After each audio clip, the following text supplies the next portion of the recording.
Hola, sóc el Joan, benvinguts al canal.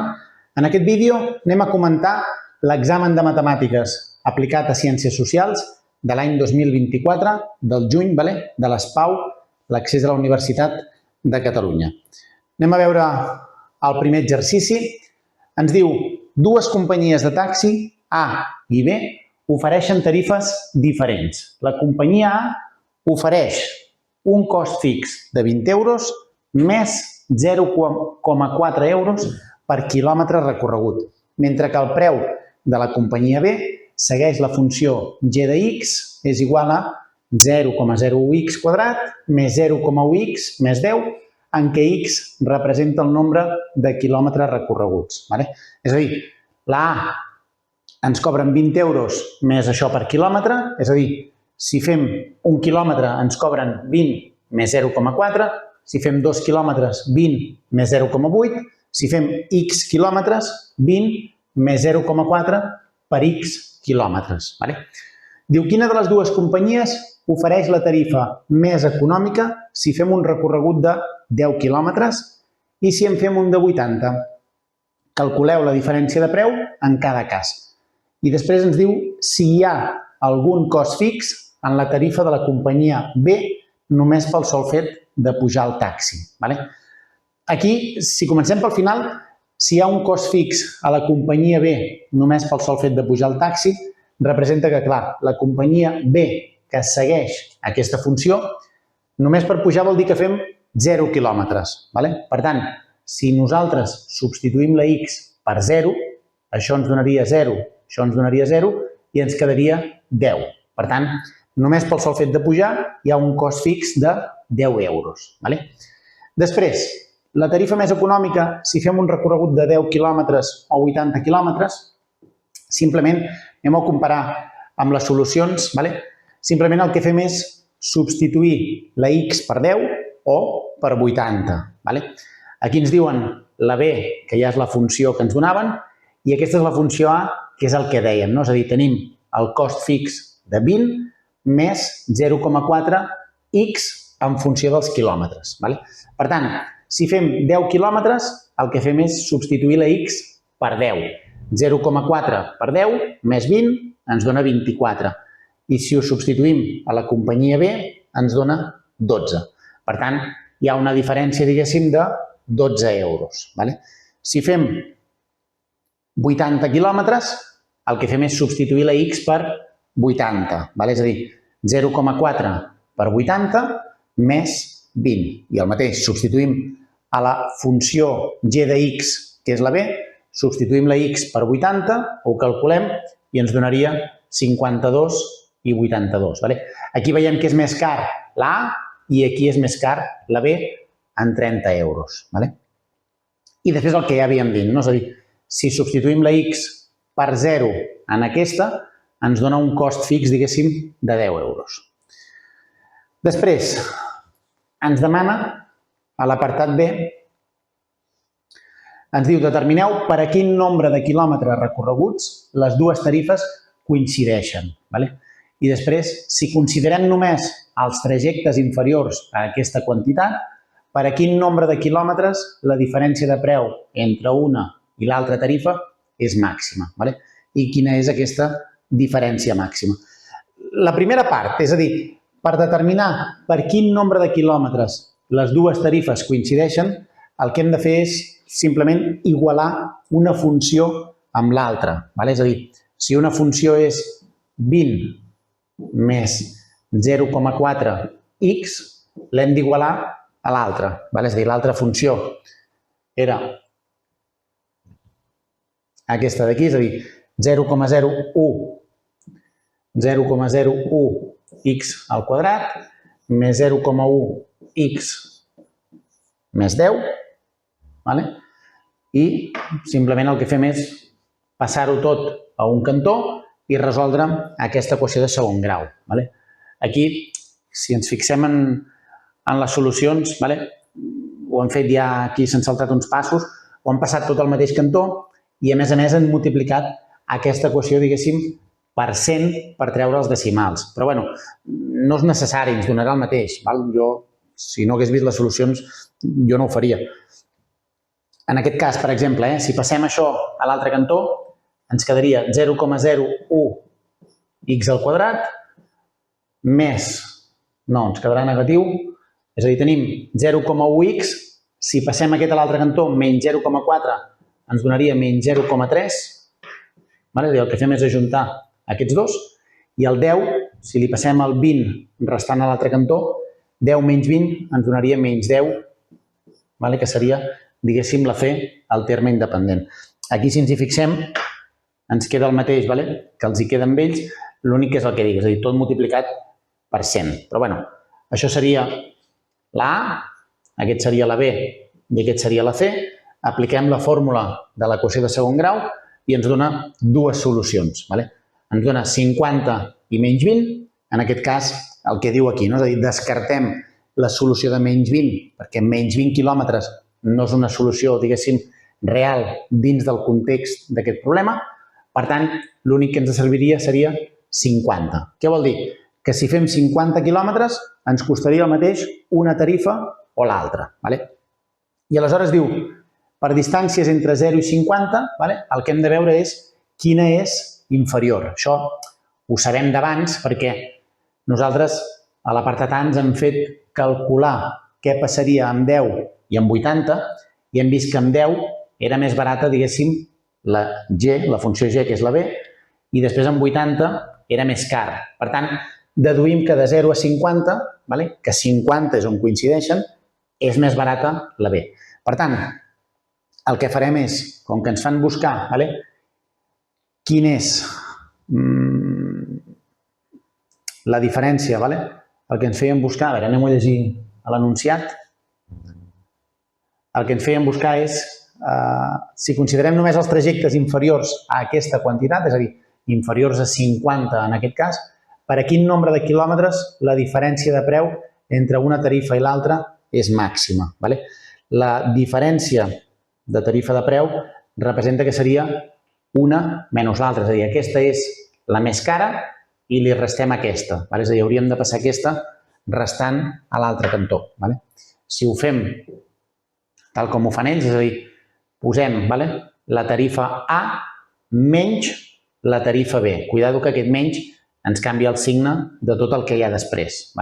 Aleshores, ens acaba donant aquesta equació d'aquí i això, que és la funció, diguéssim, diferència, si volem buscar un màxim o un mínim, el que fem és la derivada. És a dir, a partir d'aquí tenim la funció diferència, que és menys 0,01x al quadrat, més 0,3x més 10, més 0,3x més 10, i el que fem és derivar, si derivem el 2 passa al davant, menys 0,02x més 0,3 i ho igualem a 0 per trobar el màxim o el mínim.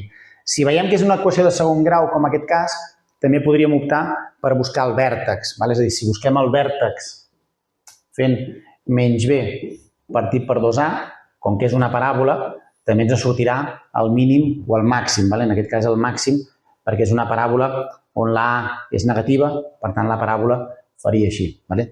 Les dues opcions ens les donaríem per bones. Aquí, si passem el 0,3 a l'altre cantó, ens queda negatiu, o si passéssim aquest ens donaria positiu. Passem el 0,2 dividint. Si els dos són negatius, ens quedaria positiu i aleshores això ens donaria aquest 15 que diu aquí. Es tracta d'un màxim, diu, perquè la derivada és positiva per valors inferiors a 15. No està de més que ho comprovem, és a dir, si nosaltres agafem el 15 com a referència, si substituïm un número anterior i un de després a la derivada, aquí ens donaria positiu, aquí ens donaria negatiu, per tant vol dir que això creix, decreix, i el 15 seria un màxim. Si aquest 15, aleshores, el substituïm aquí a la funció de la diferència, perquè ens demana, a part de trobar el màxim, ens diu i quin serà aquest màxim, per tant hem d'anar sempre abans de derivar i substituir la x per 15. que en aquest cas, si ho substituïm per 15, diu que ens dona 12,25. És a dir, aquesta seria la diferència màxima que ens acabaríem trobant. Si mirem el següent exercici, diu una empresa de mobles disposa de 3 fàbriques que produeixen un model de sofà determinat.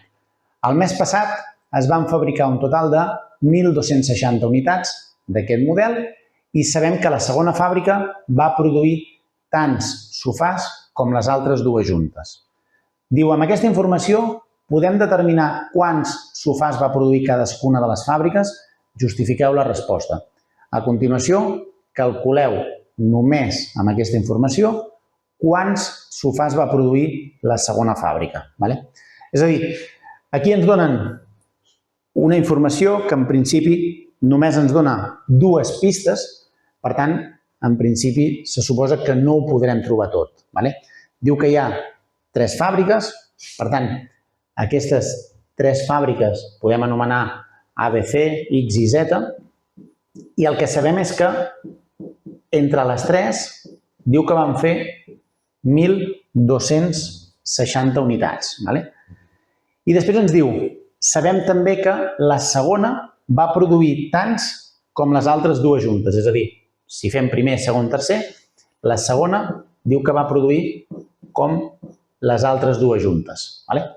Aleshores diu, si amb aquesta informació ho podem trobar tot. Clar, no podem, és a dir, per exemple, si nosaltres agafem aquesta I i substituïm aquí dalt la X i la Z, ens quedarà 2X més 2Z és igual a 1.260. És a dir, tenim una equació amb 2 incògnites, tenim un sistema compatible indeterminat. És a dir, no podem saber realment quin és el valor de cada cosa.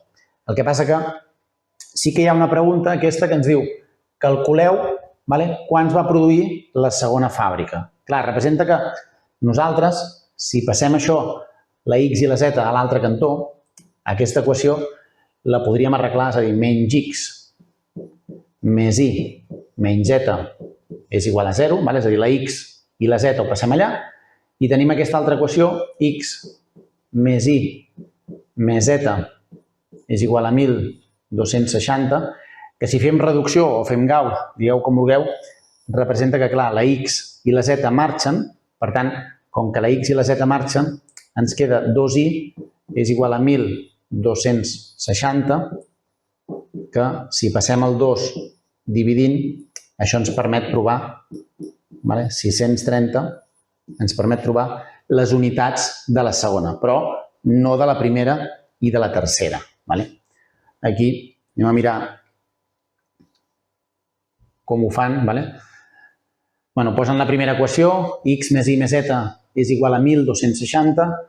Aquí ho posen ja arreglat, però ho han posat al revés, és a dir, han passat la Y a l'altre cantó. I aleshores, aquí fan una combinació amb Gauss perquè els hi doni el 0 aquest. Crec que és més fàcil, com ho he fet jo, de passar la X i la Z a l'altre cantó, que et queda negatiu, i veiem directament que el menys 1 i el menys 1 ens quedaria aquí i aquí, i ja desapareix. Però, acaba sent el mateix. Després, l'apartat B ens diu, també sabem que un 10% dels sofàs produïts per la primera fàbrica, un 30% dels produïts per la segona i un 20% dels produïts de la tercera eren de color gris i que en total es van fabricar 1.284 sofàs d'aquest color. Trobeu quants sofàs va produir cada fàbrica el mes passat. És a dir, ens diu un tant per cent de cada fàbrica, que és d'un color determinat, i sabem quants n'hi ha d'aquest color. El que nosaltres sabem és que, per exemple, si posem el 10% amb una incògnita, sempre el que acostumem a fer és ja posar-ho en decimal, és a dir, 0,1, 0,10, seria el mateix. Aleshores, hauríem d'afegir aquesta altra equació amb la informació que ens donen, és a dir, el 10, el 30 i el 20%, és a dir, representa que seria 0,10x més 0,3 i més 0,2z, i aleshores això és igual a 284. És a dir, això és igual a 284 sofàs. I aquesta seria, diguéssim, la tercera equació que ens falta. És a dir, tenim aquestes dues d'abans més aquesta. Aquí entenc que a les correccions també hauran arreglat això. Sí. És a dir, aquí han multiplicat tot per 10 per treure els decimals. Ho podem fer o no. Aquí poder sí que té més sentit que no pas amb l'exercici anterior, perquè així ens queda tot una mica més igual amb uns. I a partir d'aquí, utilitzen el mètode de Gauss, anem buscant zeros i acabem trobant cada una de les solucions. En principi, això ja és més senzill de resoldre un cop tenim plantejat el sistema de les equacions.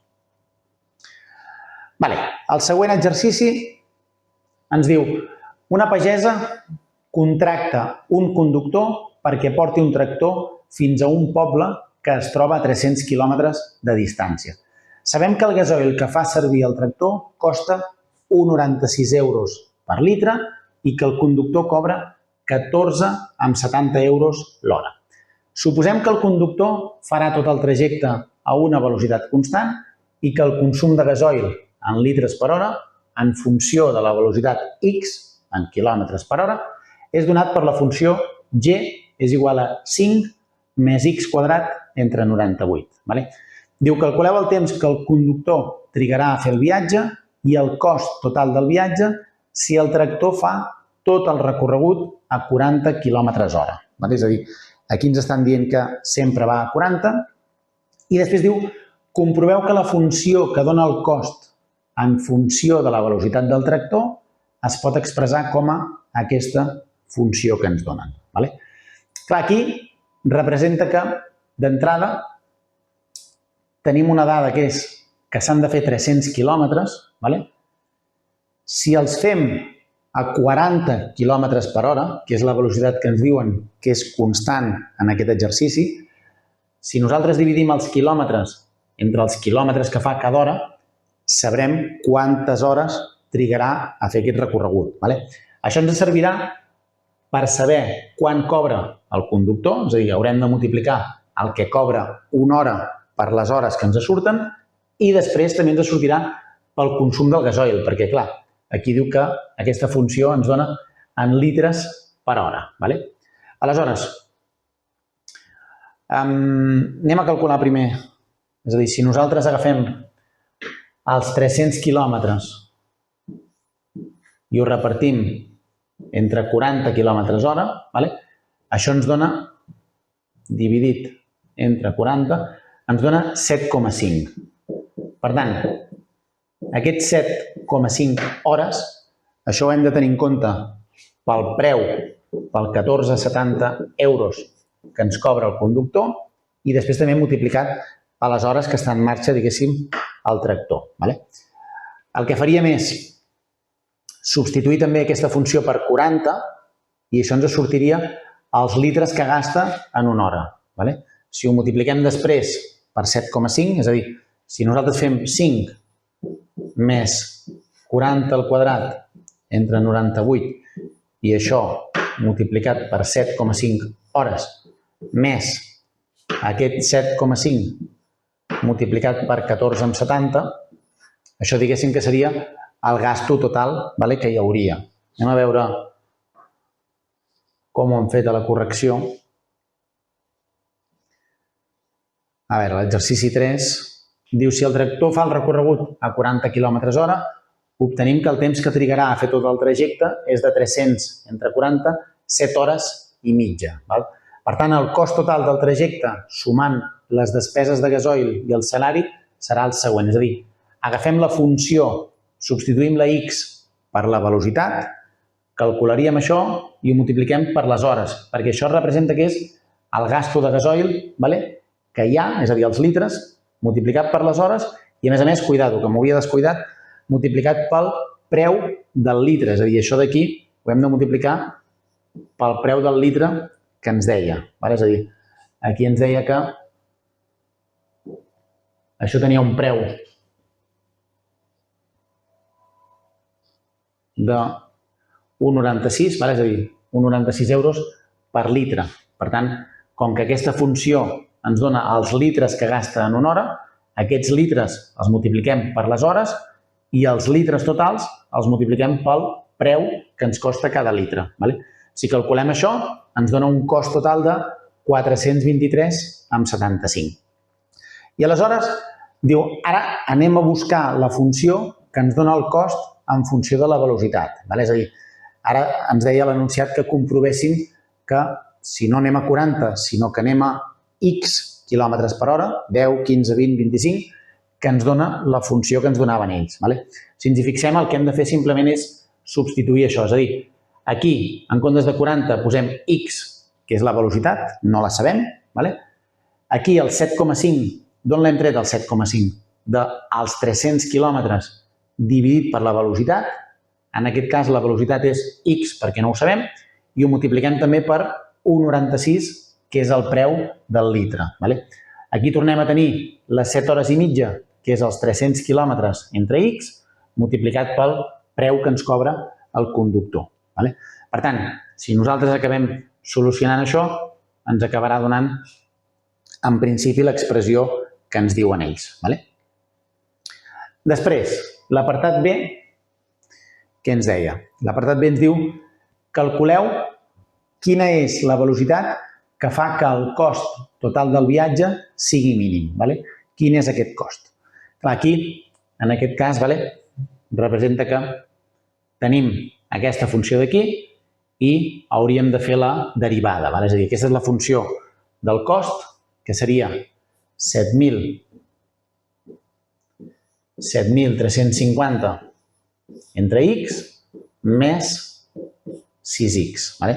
D'aquesta funció, si li fem la derivada, és a dir, si fem la derivada, això és la funció del cost, si anem a fer la derivada, agafem aquesta part, ho tractem com una divisió, és a dir, derivem el de dalt pel de baix sense derivar, menys el de dalt sense derivar per la derivada del de baix, partit pel de baix al quadrat, més, aquí la derivada simplement seria el 6. Això desapareix i ens queda menys 7.350 entre X al quadrat més 6, igualem a 0, per trobar màxims i mínims. Si passem el 6 a l'altre cantó, ens passaria negatiu i aleshores això ens quedaria menys 7.350 entre X quadrat és igual a menys 6. Si passem la X quadrat a l'altre cantó multiplicant, i menys ho podem posar ja en positiu. Passem el 6 dividint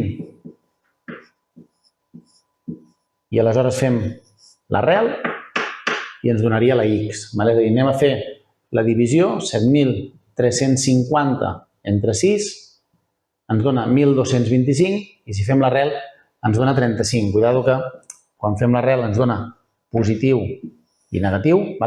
En aquest cas, negatiu no pot ser perquè la X aquesta representa que és la velocitat. Per tant, una velocitat de menys 35 no té sentit i posaríem 35, que seria el bo. Comprovaríem que és un màxim o un mínim, és a dir, el seu seria fer una recta, és a dir, tenim aquí el menys 35, tenim el 35, i aleshores si agafem el 30, l'1, el 2, és a dir, el 0 no, perquè no formaria part del domini, però si agafem l'1, el 2, el 3 i substituïm, veuríem que aquí ens dona negatiu. Si agafem el 36, 37, veuríem que ens dona positiu.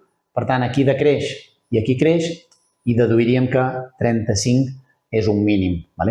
I aleshores, si ens demana també, que entenc que sí, ens demana quin és aquest valor mínim, aquest cost mínim, hauríem de calcular el cost de 35. És a dir, la funció abans de derivar-la substituïda per 35. I ens acaba donant això que els dona aquí, és a dir, 420 euros. El següent exercici, el 4, diu: diem que una matriu és màgica si la suma dels elements de cada fila i de cada columna té com a resultat, en tots els casos, el mateix valor que s'anomena constant màgica. El Martí ha trobat una manera de crear matrius màgiques triant 3 nombres qualsevols i multiplicant-los per les matrius següents. Ara aquí m'havia quedat mirant, hem posat aquí una doble S i hi hauria una falta aquí, oi? Tenim la matriu A, que és 1 menys 1, 0, menys 1, 0, 1, 0, 1, menys 1, la B, aquesta d'aquí, la C, aquesta d'aquí. Ens diuen que és màgica en el sentit que sumis com sumis sempre dona el mateix. Aquí, per exemple, si sumem amb horitzontal dona 0, aquí també, qualsevol, aquest també dona 0 i aquests, si ens hi fixem, tots donen 3. Aleshores diu, el Martí proposa als seus amics que cadascú construeixi la seva matriu màgica particular a partir del dia del seu aniversari, del mes del seu aniversari i de la seva edat. Sabent que el Martí va néixer 10 de març i que té 18 anys, calculem 10 del dia 10 multiplicat per A, març és el mes 3, per tant 3 per B, i 18 per C, que 18 és l'edat. Diu, comproveu que la matriu resultant és màgica i indiqueu quina és la seva constant, és a dir, el valor, diguéssim, comú de la suma de files i columnes. Per tant, simplement aquí el que faríem és el que dèiem, és a dir, multiplicar 10 per la A, 3 per la B i 18 per la C, multiplicar un nombre per una matriu vol dir multiplicar el nombre per tots els elements de dins, l'altre per 3, l'altre per 18, i aleshores sumar cadascun amb el seu, és a dir, el primer, tots els primers sumats o restats si és negatiu, el segon amb el segon, i ens acaba donant això d'aquí.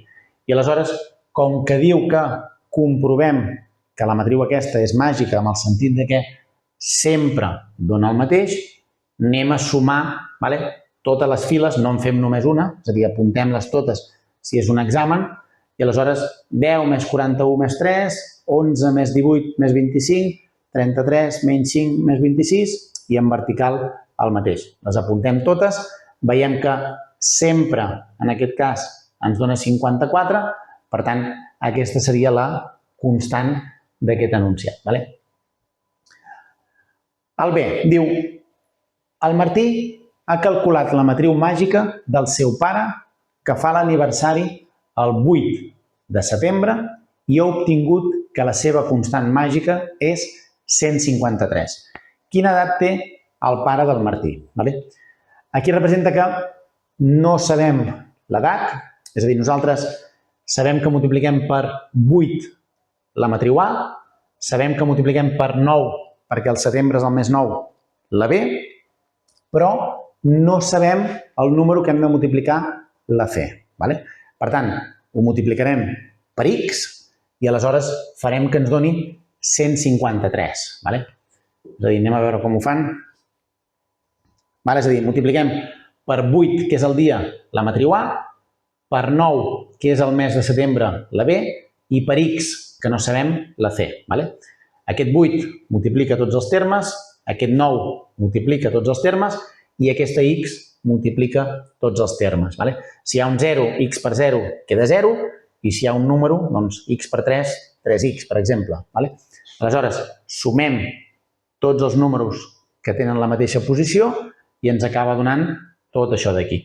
Si agafem qualsevol fila o qualsevol columna, la igualem a 153, que és el que ens diuen que ha de sumar, i simplement ens queda una equació de primer grau, X a un cantó, números a l'altre, i obtenim que la X val 51. Per tant, la X, que és el número que havíem posat multiplicant aquí al davant, doncs és l'edat del pare del Martí. El següent exercici, el 5, diu el Guiu i el Roc, són uns grans aficionats al cinema i miren moltes pel·lícules de la plataforma a la qual estan subscrits. Els agrada tant que, si agafem una pel·lícula de la plataforma a l'atzar, la probabilitat que el Guiu l'hagi vista és de 0,5. La probabilitat que el Roc l'hagi vista és de 0,6.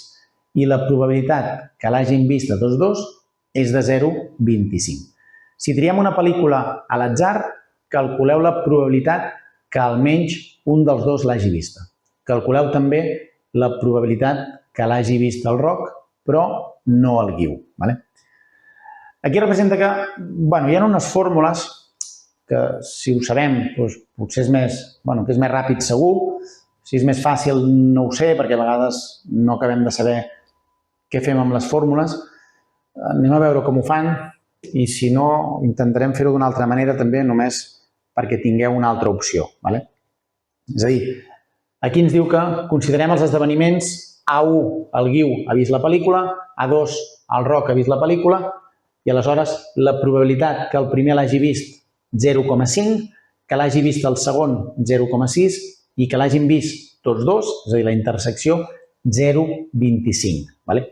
Aleshores, tenim aquesta fórmula d'aquí que representa que podem trobar la probabilitat de que almenys un dels dos l'hagi vist, és a dir, o un o l'altre, que és la probabilitat d'un més la probabilitat de l'altre menys la probabilitat comuna, diguéssim. Aleshores, aplicant la fórmula, ens surt aquest 0,85.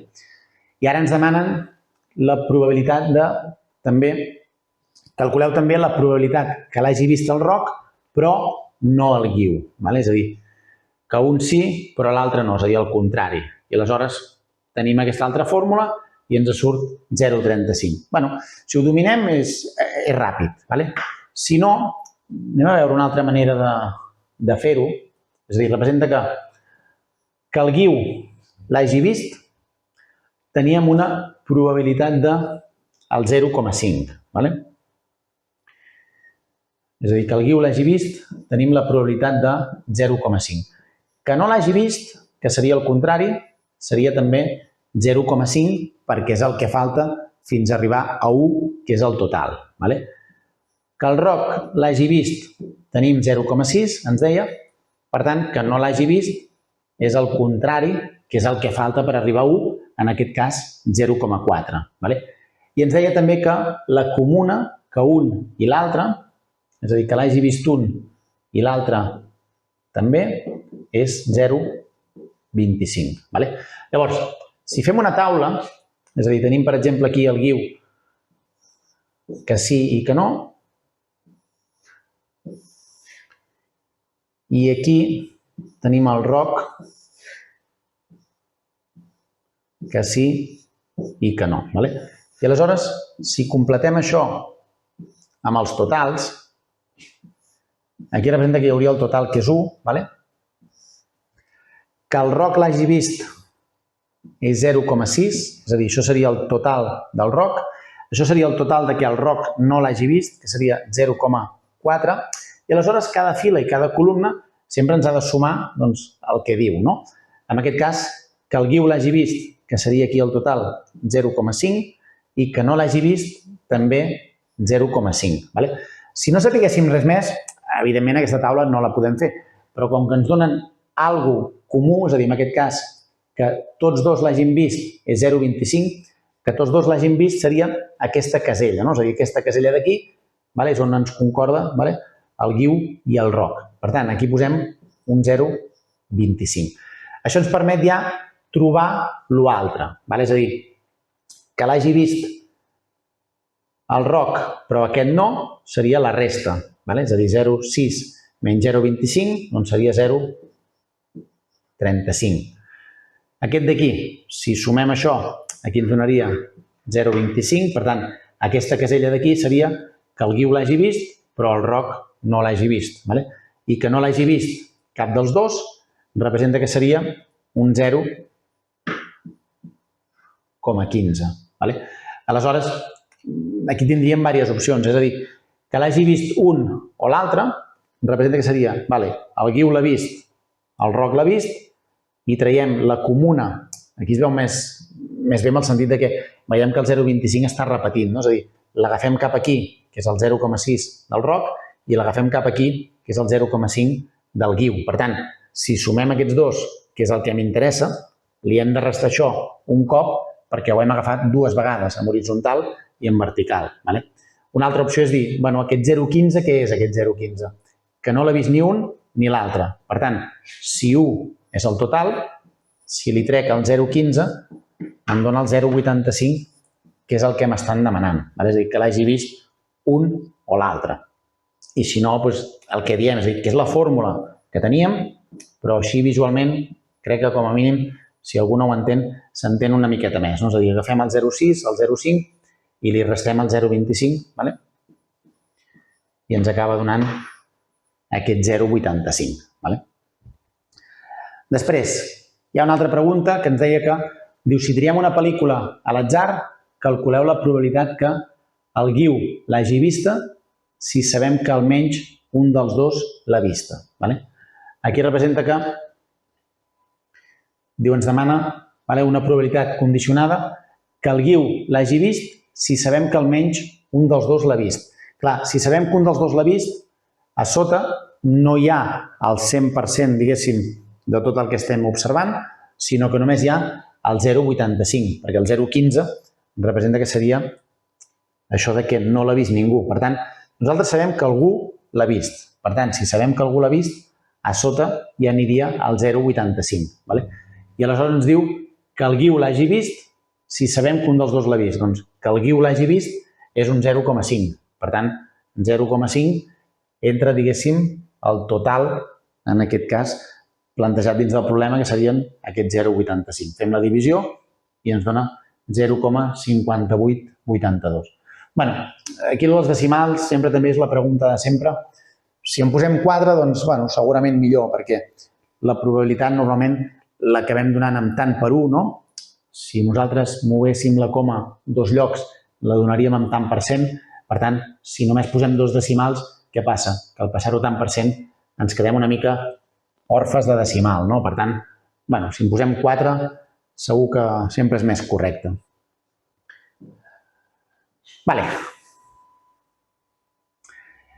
I l'últim diu, volem saber el percentatge de persones que estarien a favor de la construcció d'un poliesportiu municipal en una població determinada.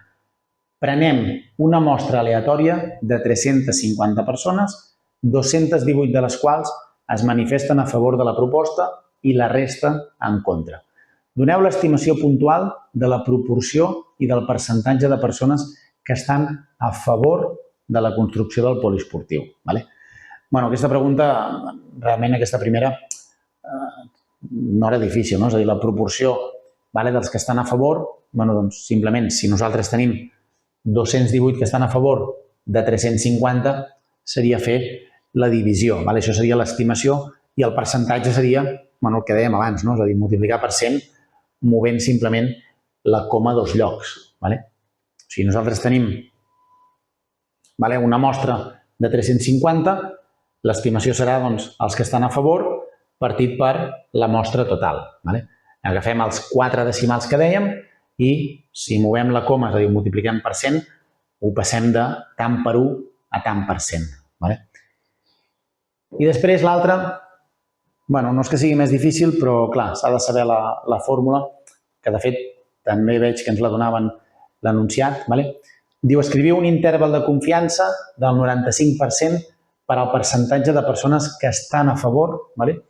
Aquí hauríem de vigilar només, si ens digués els que estan en contra, hauríem d'haver calculat l'altre tant per cent, és a dir, calcular, en comptes de 218 entre 350, doncs, els que falten per arribar a 350.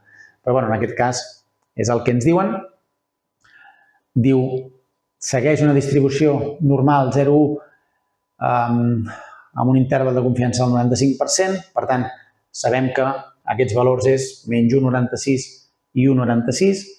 I recordar també que per mostres grans, l'interval de confiança per una proporció a nivell de confiança és donat per, i tenim la fórmula aquesta. Aleshores, si ens donen la fórmula, encara més fàcil, entre cometes, és a dir, aquí representa que hi ha una coma. Això el que vol dir és, clar, veure per sota i per sobre quin tant per cent hi hauria, diguéssim, de persones que estan a favor i no.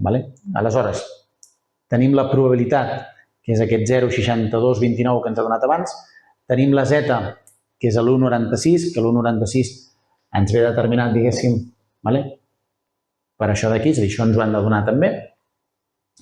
I aleshores aplicar simplement la fórmula, és a dir, un altre cop la probabilitat multiplicat per 1 menys la probabilitat partit per la mostra, que en aquest cas eren 350 persones, i això dins d'una arrel. Calculem tot això d'aquí i ens dona 0,5721. I calculem exactament el mateix, però sumat. És a dir, aquí ens ho ha separat amb una resta i amb una suma, que és el que fem, que són els dos intervals, diguéssim, un per baix i un per dalt del que ens ha donat. Calculem el mateix que dèiem i ens dona 0,6737. Per tant, l'interval de confiança demanat és, ho posem llavors amb interval, del 57,21% al 67,37%, és a dir, el percentatge de persones que està a favor de la proposta està entre el 57 i el 67 amb una confiança del 95%. És a dir, això per què ens serveix? Doncs, si la mostra no fos de 350, sinó que fos de 3 milions, se suposa que amb un interval de confiança del 95%, es podria haver calculat del 98, del 99, llavors canviarien els números aquests, però amb una confiança del 95%, se suposa que si la mostra fos molt més gran, hi hauria entre un 57 i un 67% que estarien a favor de la proposta.